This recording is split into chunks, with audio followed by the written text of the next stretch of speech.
Flor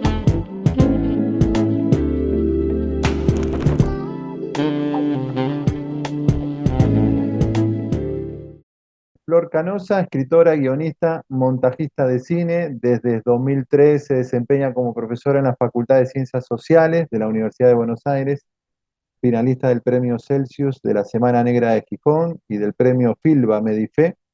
Entre su obra traducida al portugués y al italiano se cuentan Lolas, Bolas, Pulpa, Los accidentes geográficos y La segunda lengua materna. Además acaba de ganar el premio Tristana en España con la novela La borra apretada del sueño.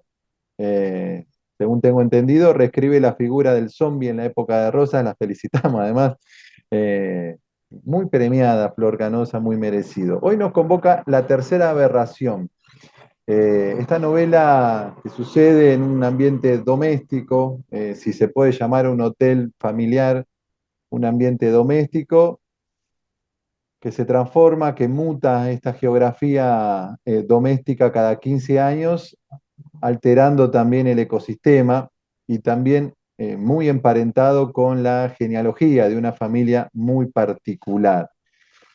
Te doy formalmente la bienvenida, Flor, ¿cómo estás? Y te agradezco este tiempo que nos dedicas a nosotros aquí en la Fundación La Balandra. Hola, buenas tardes a todos y todas. Bueno, muchas gracias primero por la invitación de la Balandra, por tu presencia, Gastón, y por el acompañamiento y por siempre leerme y por las cosas tan lindas que dijiste.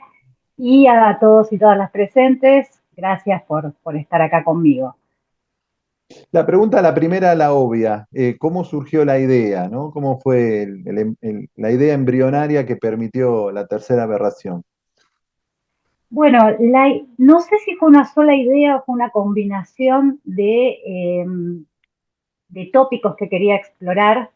Por un lado quería escribir una novela de fantasmas situados en alguna casa embrujada, pero quería que esa tradición gótica, digamos, Mm. estuviera relacionada con la problemática argentina.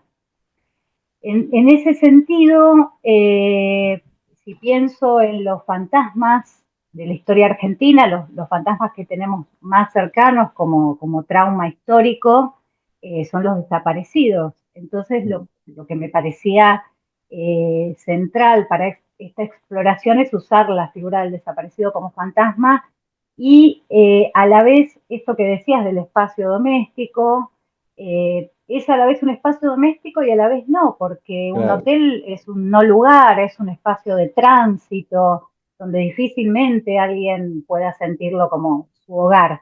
Pero bueno, por eso también situé ahí a una familia que es la que regentea, administra este hotel, entonces hace como el doble movimiento de ser un hogar por un lado y por otro lado un lugar de tránsito.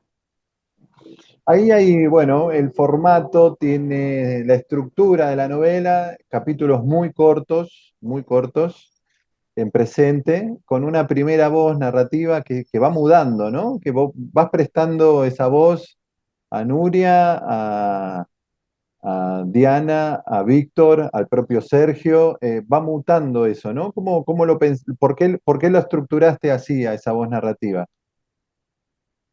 A mí me interesaba que el relato fuera en tercera persona, pero que el narrador estuviera muy cerca de los Mm. personajes. O sea, que es como una tercera persona un poco tramposa, quizás, en un punto.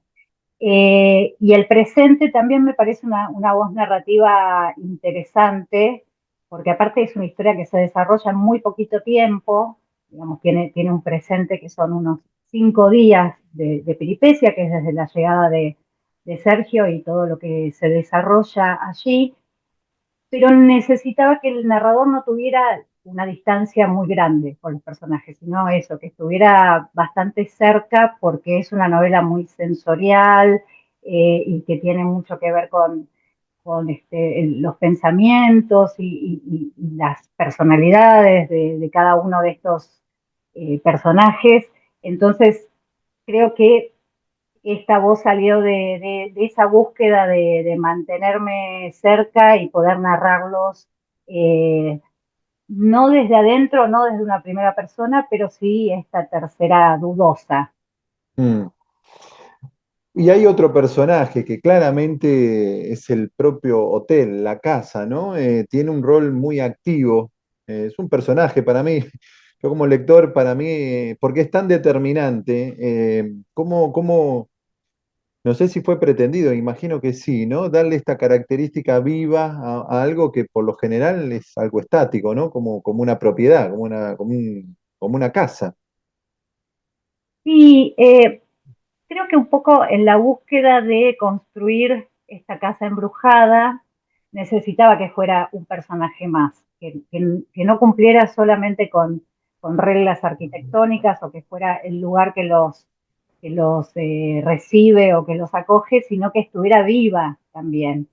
Era otra inquietud que tenía, no quería que fuera una casa estática, sino que fuera una casa mutante, una casa que sufriera transformaciones y que a la vez, eso es una alegoría de el devenir social y político de la Argentina, que digamos es un país que cada una determinada cantidad de tiempo entra en una crisis y se transforma y cambia un montón de sus estructuras con todos nosotros adentro y hay que lidiar con esas transformaciones.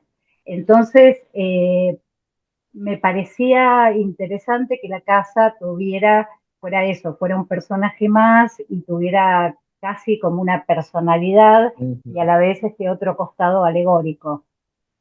¿Por qué los 15 años? ¿Por qué esa referencia temporal?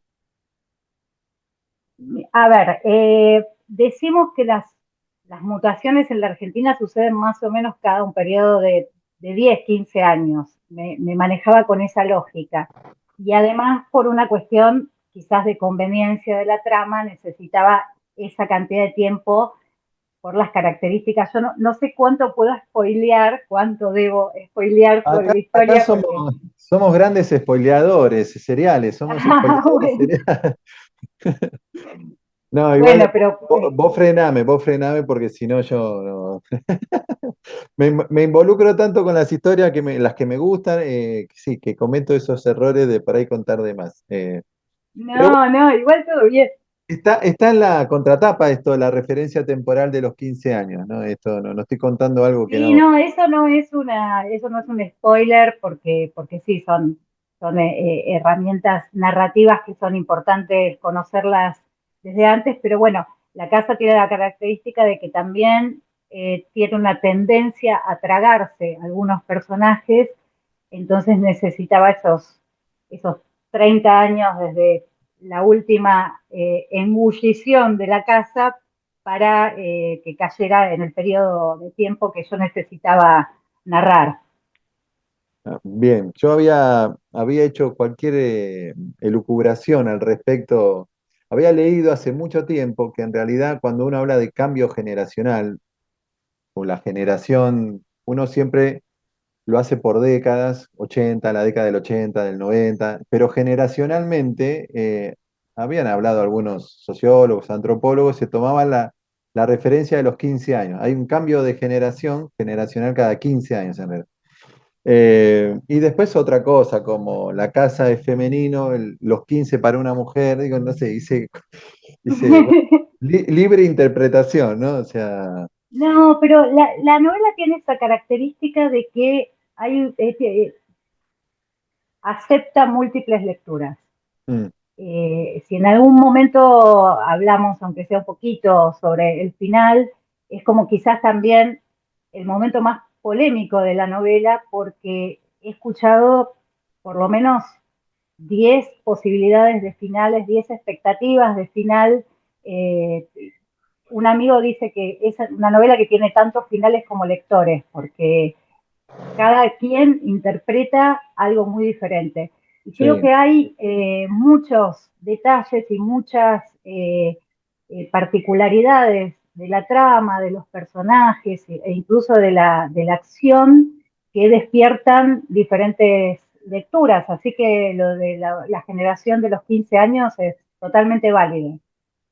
Hablando de eso, de ese final abierto, en realidad quedan flotando un montón de interrogantes. O sea, por supuesto que hay ahí un grado de intencionalidad de tu parte, de autora, de dejar ahí y plantear, por lo menos me generó a mí la inquietud de decir si no hay una continuidad. ¿Está pensado eso o no? ¿O hasta aquí llegó la casa? Ah, me lo han preguntado y me sorprende mucho porque para mí no es una novela que justamente en su ambigüedad, porque yo más que final abierto lo llamo un final ambiguo, que es Mm, eso, abierto a diversas eh, especulaciones y diversas interpretaciones.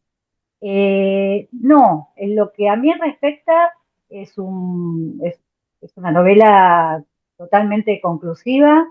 eh, Creo que la cuestión de la ambigüedad del final tiene más que ver con lo abierta, la herida abierta en la historia argentina respecto a los desaparecidos, y es algo que yo como autora no quería cerrar, y justamente lo que quería es abrir preguntas mm. acerca de eso y abrir conjeturas e ideas y expectativas.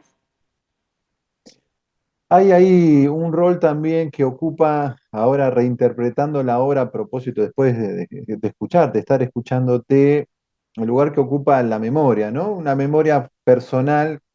Cada personaje tiene un recorte histórico, su propia memoria, pero también hay una memoria colectiva. En este caso, yo la vinculo mucho a toda la familia, ¿no? A la familia que administra, pero también los otros personajes podrían ser parte de esta misma familia que habita o cohabita el, el hotel, pero es una memoria que de alguna manera es constitutiva de lo siniestro que ocurre ahí adentro, ¿no? O sea, a lo mejor la casa sin esta familia no podría ser lo que es. No sé si soy claro, o sea, me pareció como que una cosa va indexada con la otra, la familia con la casa y la memoria también, porque en realidad lo de la mutación de la casa es anterior a la familia que la administra, ¿no? Eh, y Sí, resignifico bueno, hay, este concepto de sí, memoria a partir de lo que vos estás contando, ¿no? De la historia reciente, la historia más trágica reciente de nuestra historia, ¿no? De la historia argentina.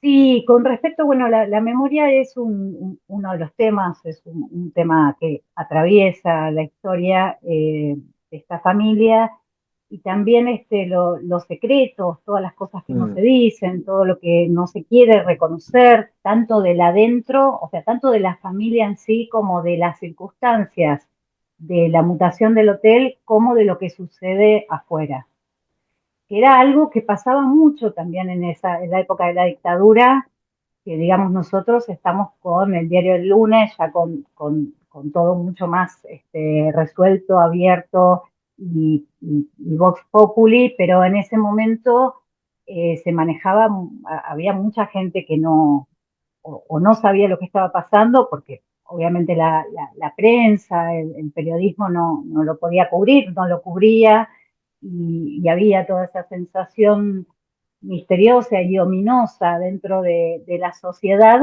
y a la vez esto de las familias que guardan secretos familiares. Hay dos circunstancias claves en la novela, y una es que los padres de los chicos, o sea, los dueños del hotel, tienen una historia secreta que no quieren contar y que de hecho no está narrada nunca en la novela, o sea, ya guardan esos secretos. Eh, y es algo que a mí personalmente me viene también hasta de mi propia familia o de familias mm. cercanas, donde hay unas zonas grises que, por más que exista la necesidad de la memoria, la necesidad de la reconstrucción de la memoria, son esas zonas que nunca se cuentan, que siempre se guardan como un misterio. Y esto de la mutación, sí, ya venía desde antes. No sabemos qué es lo que hacía la casa o cómo se comportaba cuando tenía unos dueños distintos a esta familia que regentea el hotel, porque hay como una especie de manto de maldición que está sobre esa familia también, porque sus Sí. personajes no son personas normales, ¿no? No, Todos no, tienen para, condiciones y tienen sus problemitas, problemitas, sí, tienen problemitas claro. severos. Sí. Ahora, pero esa memoria, que está muy bien caracterizada en la novela, también es determinante para la diaria, para lo cotidiano, ¿no? Es como una conciencia que afecta a la diaria, porque los personajes saben lo que va a ocurrir. A veces no lo transmiten o lo transmiten de mala manera a algunos inquilinos, pero para el propio comportamiento de ellos es determinante esa conciencia, esa memoria. Y es un poco también la sociedad argentina, o sea, todos tenemos una intuición de lo que va a pasar. A veces lo podemos compartir, a veces lo podemos manejar, a veces se nos va de las manos y a veces simplemente lo negamos. Creemos que no va a volver a pasar, que algunas cosas no van a volver a pasar.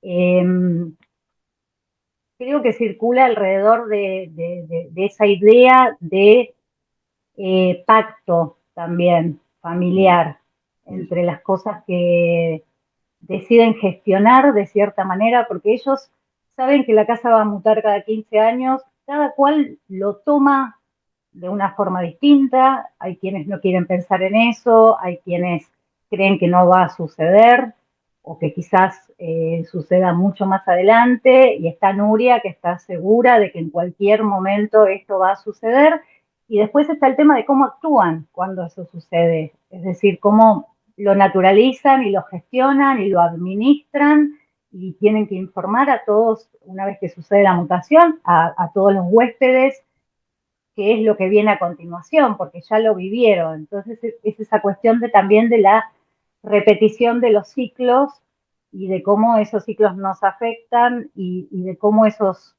ciclos contaminan la pequeña sociedad familiar, que es un reflejo también de la sociedad externa. Mm. Hablando de externo e interno, porque hay una frontera ahí que casi es inexpugnable, digo, lo viola un poco a última etapa el padre de Sergio, ¿no? Que ya es un personaje maravilloso, Sergio. Después te voy a preguntar, más que nada, para que me cuentes cómo surge. Pero pareciera que el hogar, el hotel, la casa es un universo absoluto, un hábitat completo, redondo, que no necesita de una afuera para sentirse pleno, ¿no? Es- podría existir sin una afuera y ahí, y habitar y existir, ¿no? Es como una especie de universo independiente de cualquier otro contexto.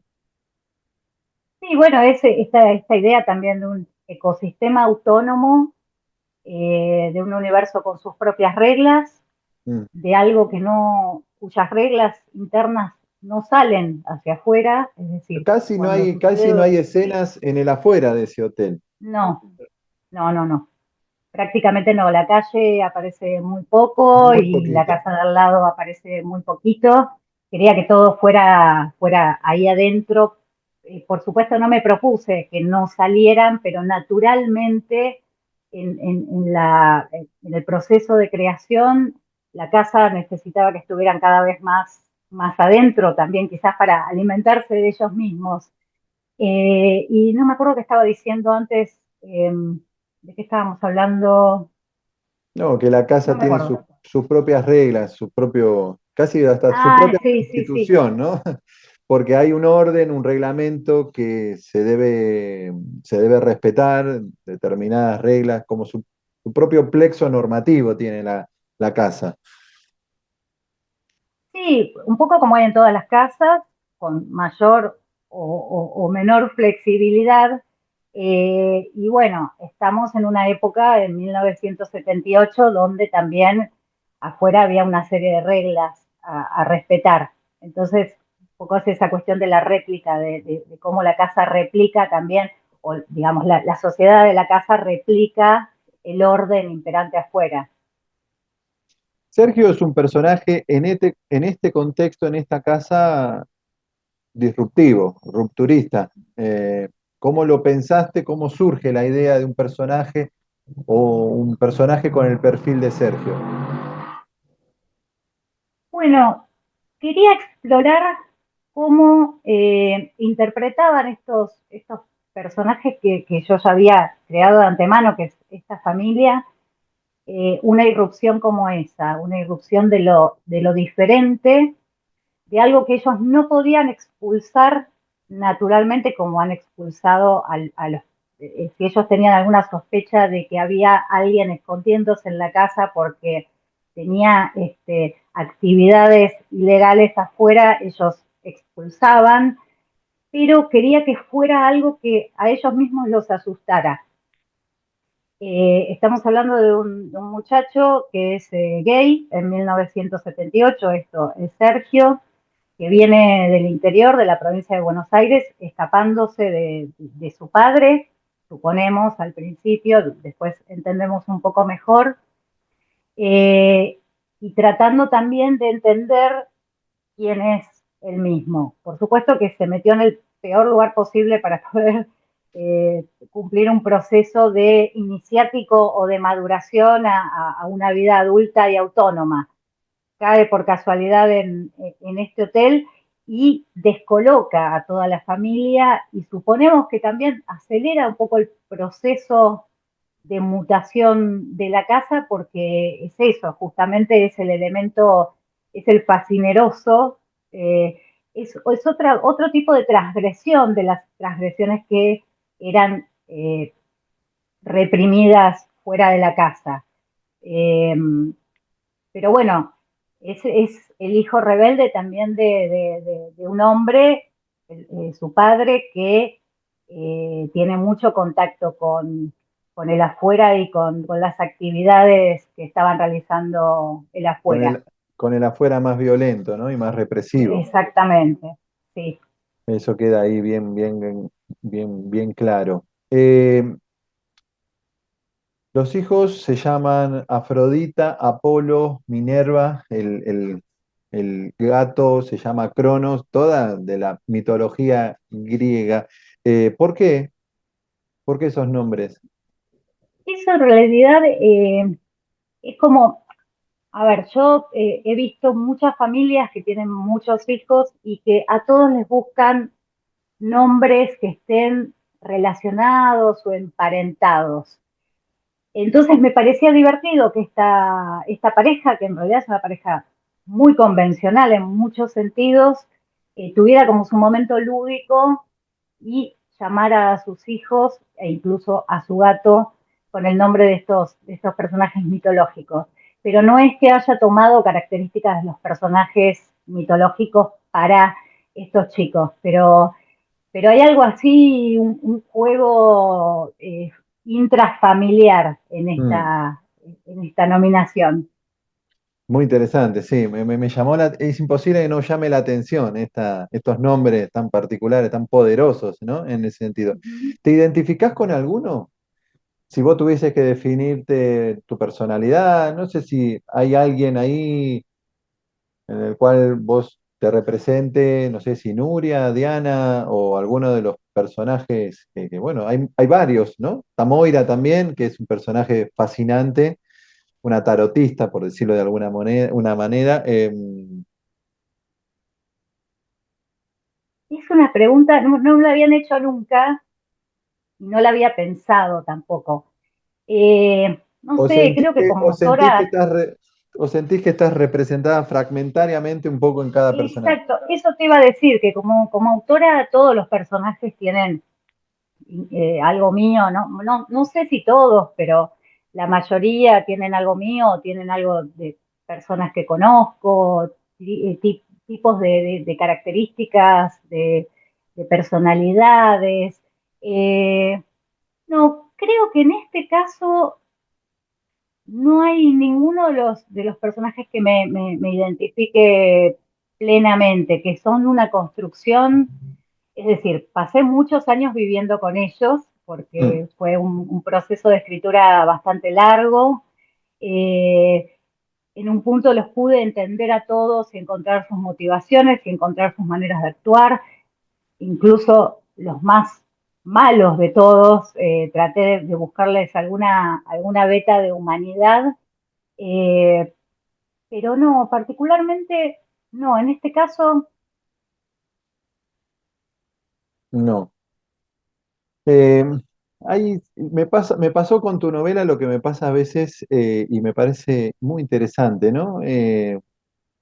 porque refleja las dificultades que tenemos para vivir rodeados de otros, ¿sí?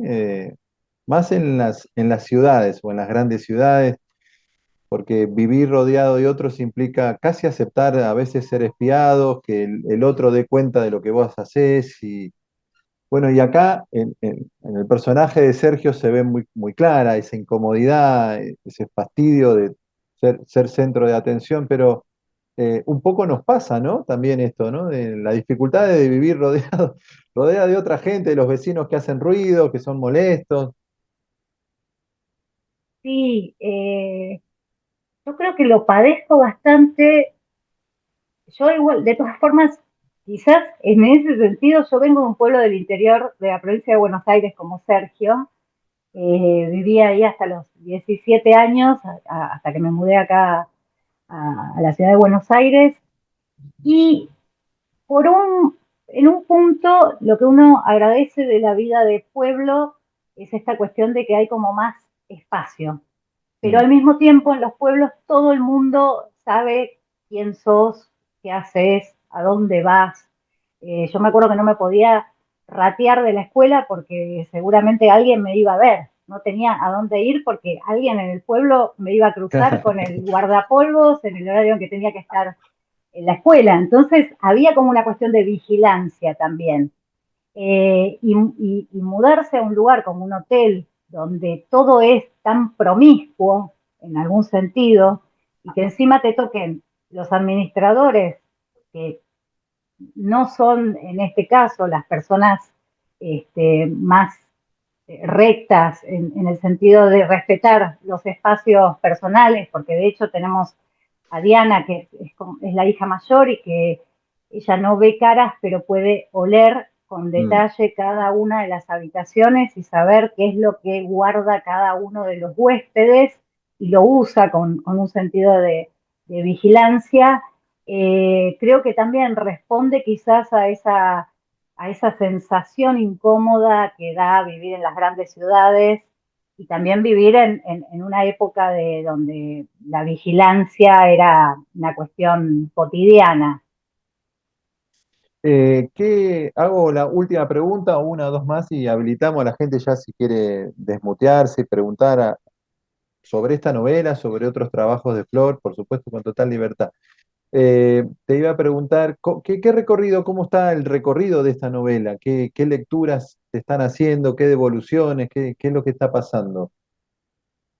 Eh, por ahora, bueno, en primer punto, el haber podido editar con Fondo de Cultura Económica, yo venía de editar con editoriales muy chiquitas o medianas y ya Fondo de Cultura Económica tiene como una espalda mucho mayor y muchos más recursos, hizo que la novela llegara a todo el país, lo cual es Es un montón, fantástico es un montón, porque sí. mi novela anterior, que fue publicada por Indómita Luz, con una tirada muy pequeña, tenía los problemas lógicos de la distribución de las editoriales chiquitas, que ni siquiera en la ciudad de Buenos Aires se podía encontrar en más de 5 o 6 librerías, y ahora de pronto está en todos los Cúspide, todos los Jenny, me escriben de Trelew, me escriben, el otro día le hicieron una ponencia en la Facultad de Psicología de Formosa, de la Universidad de Formosa, sobre la novela. Entonces, esta cuestión de que esté llegando a todas partes es fabuloso. Y eso por un lado. Por otro lado, creo que es como mi novela más para todo público. Mm. No porque las otras sean prohibidas para menores de No, 18, que no, deberían pero serlo, pero sí es una novela como un poco más amable con el lector. Es como más claro en su narrativa y en sus personajes y en lo que se plantea. Entonces, eso también abrió las puertas a un público lector mucho más rico. Por otro lado, es gracioso porque encontré también un público dentro de las tarotistas, porque están muy atraídas por la tapa y muchas chicas que son tarotistas me hablaron un montonazo sobre la relación con la portada ¿Qué, y qué, con qué, unas... qué son espadas, las Sí, portadas? la Muestra portada sí acá, es uno de los para el que arcanos no. del tarot, que es el nueve Ah, de espadas.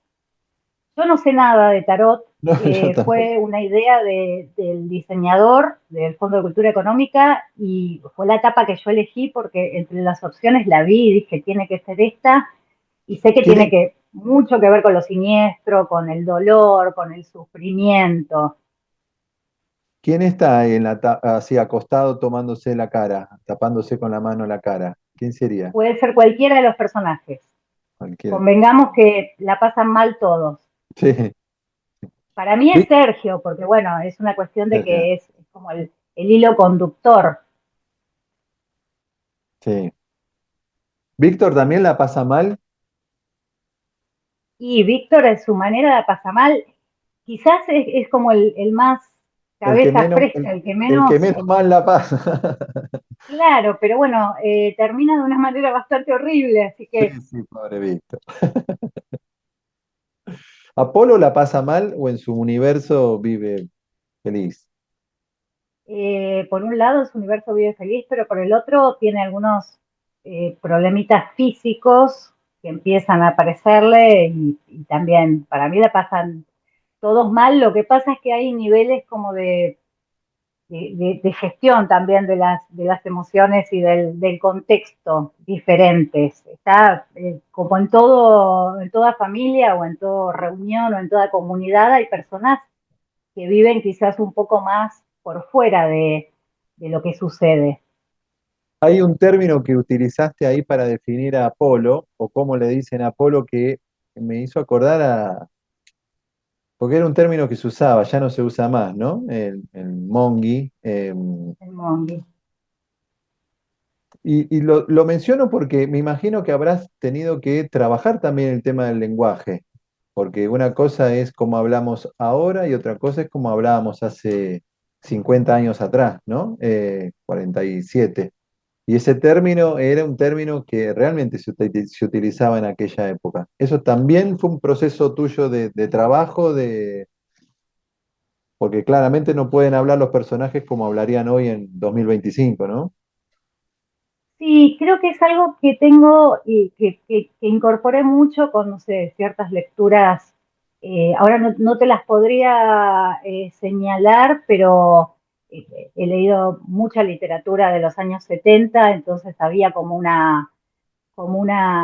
ahí sí, ahí señalan que yo nací en ese año, sí, yo nací en el 78. 78. Eh, había como algo en mis lecturas que se filtraba en la cuestión del lenguaje o en el cine incluso, en el cine argentino de los 70 y un poco más de los 80 y de ya finales de la dictadura. Y el término mongi era algo que se usaba mucho Se en usaba mucho, Mercedes, sí. donde yo vivía, que bueno, en el 78 nací, pero en los tempranos 80 era una forma muy coloquial. Entonces interpreté que era un término que perfectamente podía venir de fines de los 70. Eh, porque insisto con que la gente puede preguntar, decir lo que le parezca. Si lo han leído, si la han leído, también pueden hacer referencia a esa lectura, ¿no? Eh, ¿Por qué sucede? El hotel está en Once, Montserrat, ¿no? En esa zona. ¿Por qué ahí? Sí, ¿Por qué en esos barrios? primero quería que fuera en un barrio más popular dentro de la ciudad de Buenos Aires, a un lugar donde alguien como Sergio pudiera llegar medio casualmente por haberse bajado en el subte en Plaza Miserere, por un lado, y por el otro, y el fundamental, me tomé el trabajo de localizar dónde estaban ubicados los centros clandestinos de detención Mm. dentro más del casco urbano y encontré este centro que ahora es un espacio de la memoria en la calle Virrey Ceballos, investigando también cómo son los edificios que están al costado del centro clandestino, encontré una arquitectura que evidentemente fue siempre una casa, pero que me servía para que eso fuera algo más real. O sea, no me consta, por supuesto, y creo que no haya habido un hotel familiar justo en ese lugar. No me animé a tocar timbre y preguntar, pero sí necesitaba que la casa embrujada estuviera pegada a un centro clandestino. Hablaste del proceso de redacción que fue arduo. No sé si en el tiempo también, ¿cómo fue? ¿Cómo fue el trabajo metodológicamente? ¿Te juntaste material de archivo? ¿Cómo fueron apareciendo los personajes y cómo fue apareciendo la escenografía, ¿no? de esta novela? Perdón, me estoy quedando en la oscuridad, me estoy dando cuenta que me voy perdiendo en la penumbra, voy a subir un poco la luz. Ahí Ah, se está, te ve bien, ¿eh? Se te ve muy bien. ahí está, con un poco más de luz. Bueno, por un lado es una novela que empecé a escribir en el 2021 eh, y fue surgiendo por partes, aparecieron los personajes primero, bueno, primero esta idea de que quería escribir sobre una casa embrujada. Aparecieron estos personajes, el primero en aparecer fue Diana, yo quería esta chica que pudiera tener un superpoder de oler con mucho, con mucha, ay, no me sale la palabra, eh, nitidez cada uno de los olores corporales y descomponerlos así en Tiene, notas y poder tiene un nombre, ¿no? identificar a la gente. Vos pusiste el nombre de la enfermedad. Sí, la enfermedad que ella tiene es prosopagnosia, Ujú. que es Que, la imposibilidad de detectar rostros. que yo la Eh, busqué, la googleé, la tiene Brad Pitt a la enfermedad. bueno, eso es la anécdota graciosa, porque yo la descubrí mirando un reel de Instagram o algo así, donde decía, ¿sabías que Brad Pitt tiene prosopagnosia? Entonces me puse a investigar y me pareció fascinante y dije, bueno, esto lo voy a usar en algún momento. Y así nació Diana. Por supuesto que hay muchos grados de prosopagnosia y que de hecho, como es son esas enfermedades imposibles de determinar exactamente cómo es que la persona ve los rostros. En mi caso de Diana, ella ve directamente óvalos vacíos. Entonces, poder desarrollar otra capacidad para suplir la capacidad faltante era esta cuestión del olor. Y a partir de Diana después empezó a aparecer todo el resto de los personajes. Digo que empecé en 2021, lo que no significa que haya estado 4 años enteros Claro. escribiendo esa novela. En el medio hubo correcciones de otras novelas, terminé otra novela más. Fue como un trabajo que fui dejando por momentos de lado, pero que me sirvió dejarlo de lado por momentos como para retomarlo y empezar a hacer cambios, modificaciones, cambiar la estructura.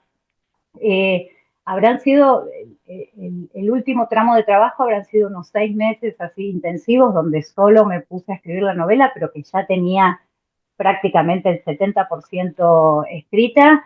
Y ahí es que la terminé ya concentrada solo en esa novela.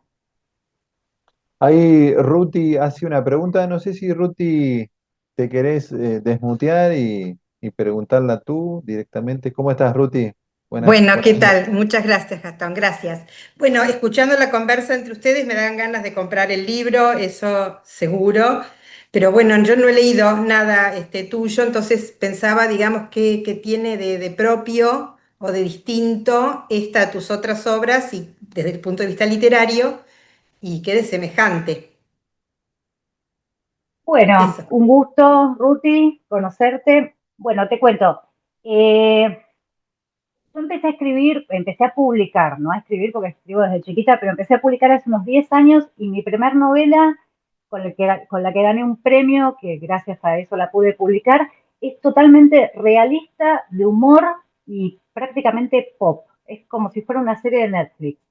Así que imagínate cómo hice como un camino, eh, y después paulatinamente me fui como alejando un poco más del realismo y empecé a explorar otros géneros y me di cuenta que todo lo que escribía, porque después escribí una novela Bolas, pero que es también realismo, humor y tiene un pequeño elemento sobrenatural, pero ya en Pulpa, que es mi tercera novela, es una distopía con horror corporal y sadomasoquismo no sé, es así como una obra muy rara.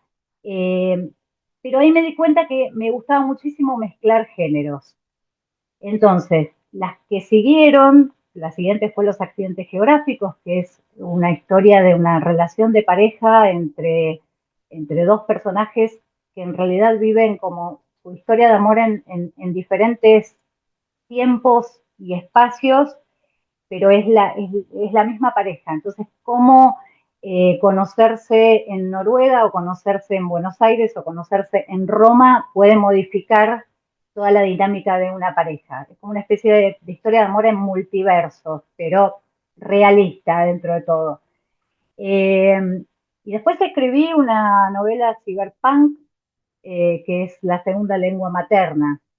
Esta es la primera vez que me meto con una historia que es más de horror gótico, un poco más clásica, pero sin embargo tiene una casa que muta. Entonces creo que lo que tienen en común mis novelas es que todas tienen, no son de un género específico y puro, sino que escribo dentro de lo que hoy por hoy llamamos ficción extraña, que es esta combinación de diferentes géneros, donde la ciencia ficción puede convivir con el drama familiar o el melodrama o el cyberpunk o la ciencia ficción o el terror.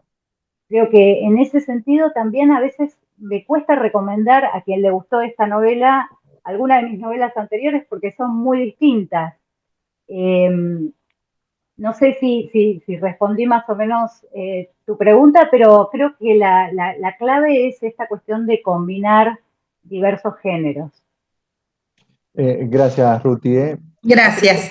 a propósito de esto que decía Flor de combinar géneros, está claro que te sentís cómoda, te gusta.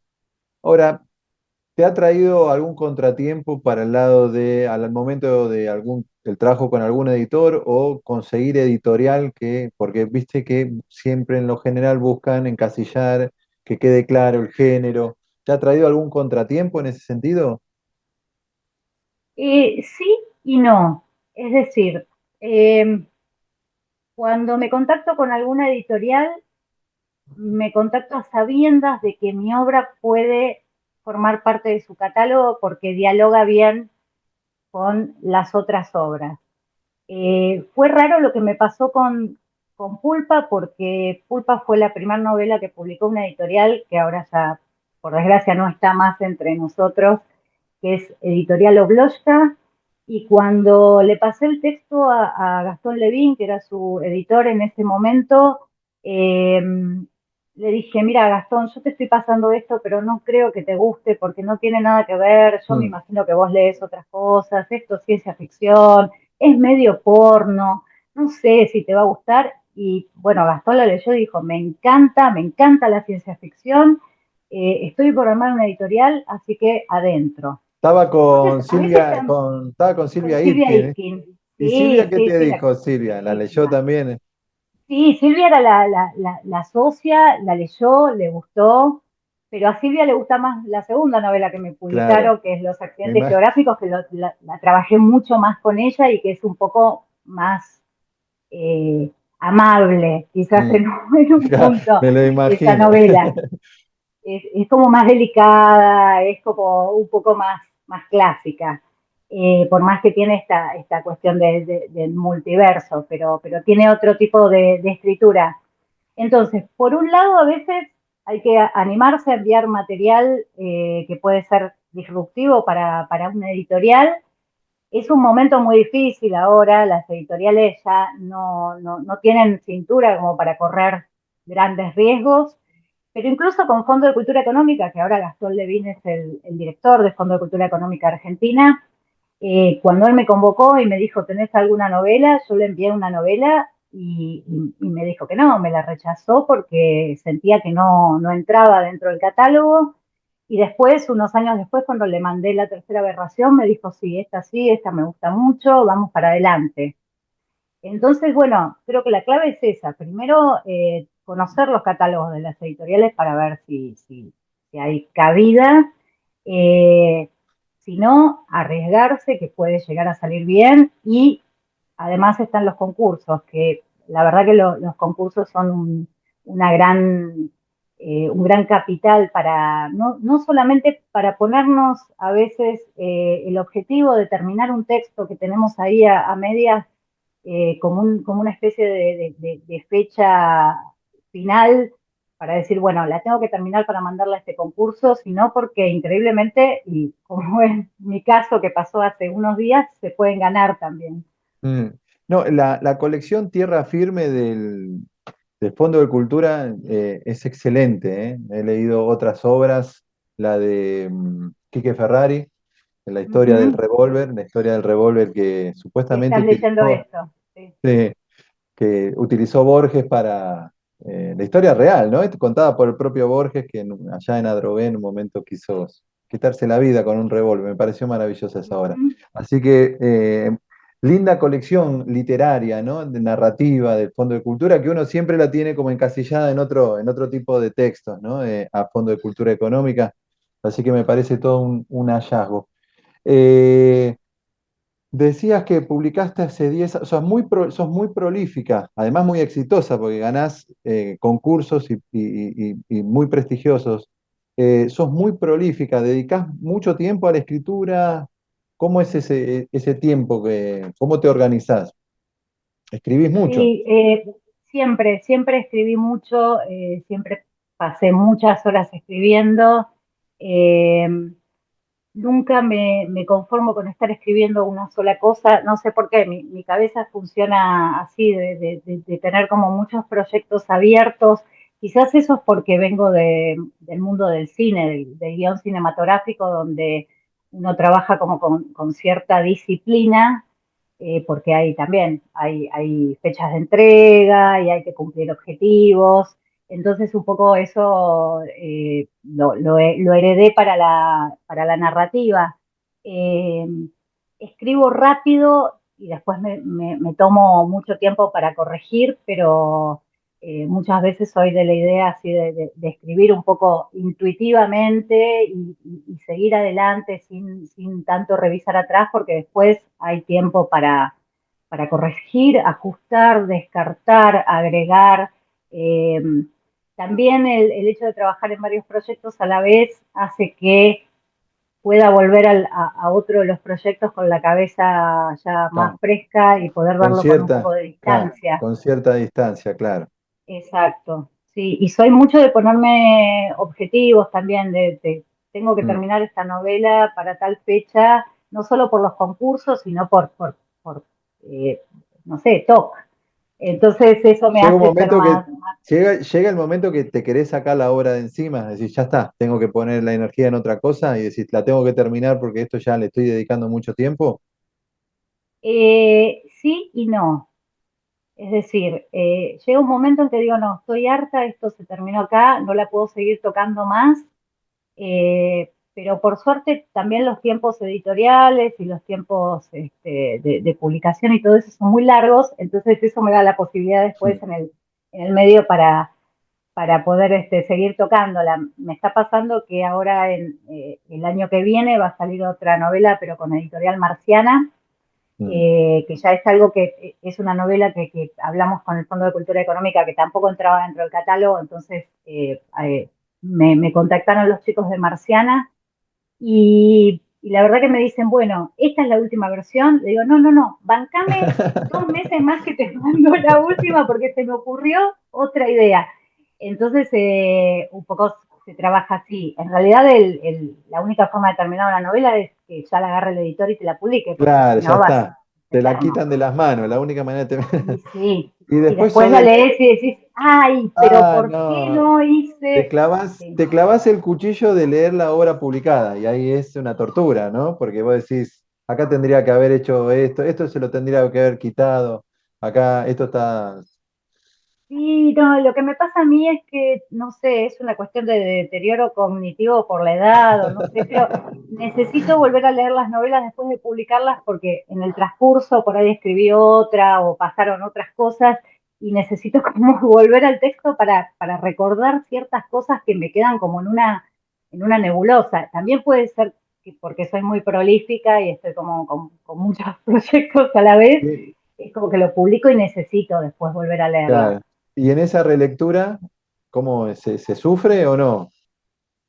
Y a veces, por momentos se sufre, yo paso por muchos estadios, por momentos digo, no sé, llego a la página 50 y digo, ay, no, no es una porquería, y después me reconcilio, digo, ah, no, pero la verdad que está buena, y después me vuelvo a pelear y me vuelvo a reconciliar, no sé, pasa de todo. Pasa eso. Está muy bien, está muy bien. No sé si alguien quiere comentar algo, decir algo. Aprovechen que está Flor aquí con nosotros. Aprovechémosla. Eh, Novedades, bueno, ya lo contaste, lo de Marcianas el año que viene.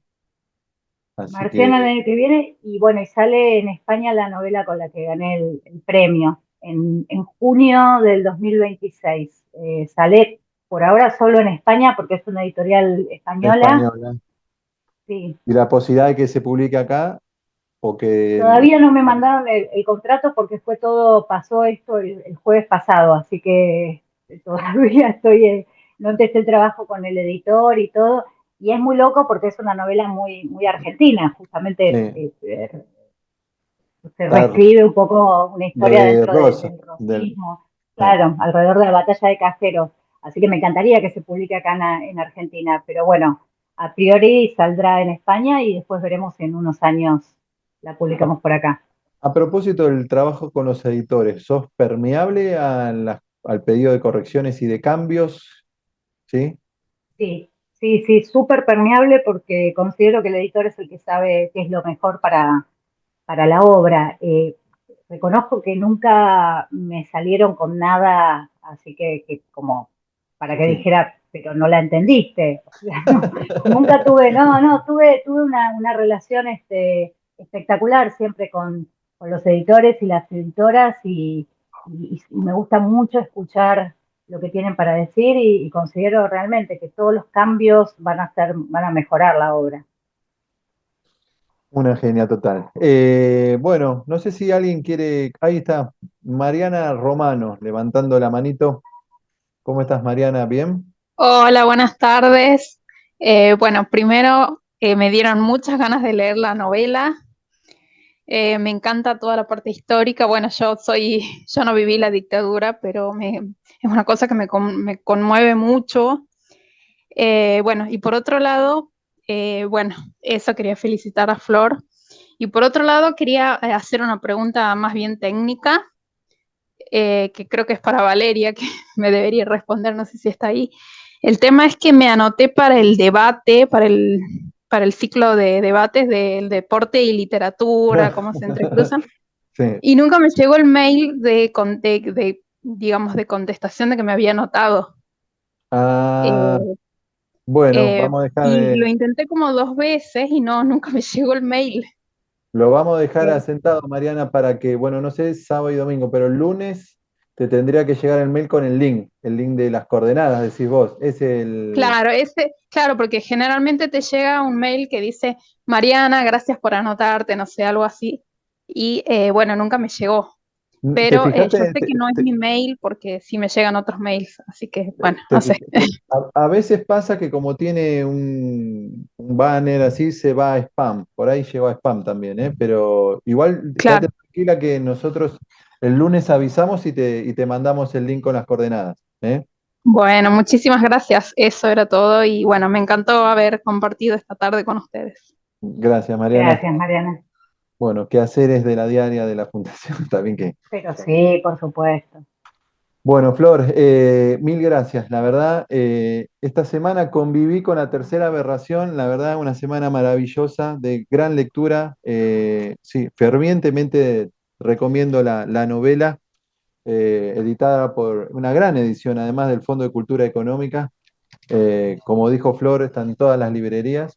Vayan a ¿Podés comprar las mostrar la librerías. tapa, Gastón? Perdón, Sí, sí. ¿podés mostrar la tapa? Última recomendación, compren en la librería del barrio, que está también. No Ah, vayan a la a tapa es las la cadenas. carta de tarot. Ah, Compren. bien. Claro. ¿Entendés algo, Ruti, del tarot? ¿Sí? ¿Qué Sí. significa esta carta? Es ¿Qué se- la tortura. Hay que La terminar tortura. con el pensamiento, el rumiante. Ah, qué Sí, tiene todo que ver con la novela. Sí, tiene todo que ver. ¿Y quién fue el de la idea, Flor, el de la idea de esta tapa? Los diseñadores, la verdad que no sé cuál, porque son dos muchachos. A mí me llegó por intermedio de mi editora, de la editora que estaba a cargo. Me llegaron varias opciones de tapa y esa fue la que elegí. Las otras no tenían nada que ver con tarot. Eran otra cosa y eran otra paleta de colores, eran como mucho más realistas. Y cuando vi esta dije, no, este es Es el esta. género de la novela, este es el estado de ánimo y esto representa a todos los personajes. Yo no sé nada de tarot, sé muy poco, pero sé lo que significa esa carta y algunas otras, así que fue como soñada la carta, la tapa. Mm. Bueno, nuevamente gracias y bueno, felicitaciones, Flor. La verdad, una hermosa novela, la verdad, muy recomendable. Se las recomiendo de nuevo y repito, vayan, no vayan a Cúpida, a Jenny, bueno, si quieren vayan, pero cómprenle a las librerías de barrio, que además el librero siempre es un fenómeno y te recomienda buenas lecturas como a Flor Canosa. Gracias, Sí, sí, Flor. absolutamente. No, gracias a ustedes. Un abrazo grande y les agradezco mucho el tiempo y la generosidad. Un beso grande para vos, para todos y bueno, disfruten el fin de semana que se inicia y nos vemos en otro encuentro que proponga Fundación La Balandra, ¿eh? Cuídense. Chau, chau.